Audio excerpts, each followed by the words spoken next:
یزید 39 سال کی عمر میں مر گیا، اس کا بیٹا بھرپور جوان 19-20 سال کی عمر میں 3 بر اعظم کی خلافت پر بیٹھا۔ عمر کتنی؟ 18-19 سال، جوانی، پاگل پن، بے ہوشی۔ 40 دن حکومت کی، 40 دن۔ 41ویں دن اپنے سارے خاندان بنو امیہ کو اکٹھا کیا اور آ کر ممبر پہ یوں بیٹھا، کہنے لگا آج ایک بات کرنی ہے تم سے۔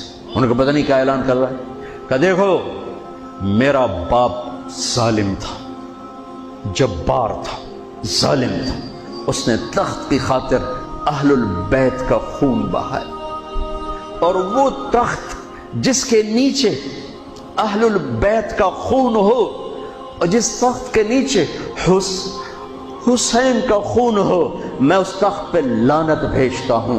یہ ہے تمہاری حکومت، جس کو مرضی دے دو، میں یہ جا رہا ہوں۔